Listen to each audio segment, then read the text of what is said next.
In Springfield, they're eating the dogs, the people that came in. They're eating the cats.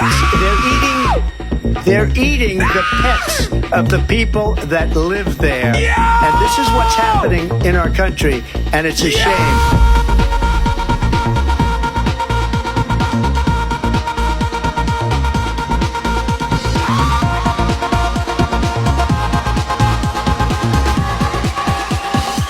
They're eating the dog.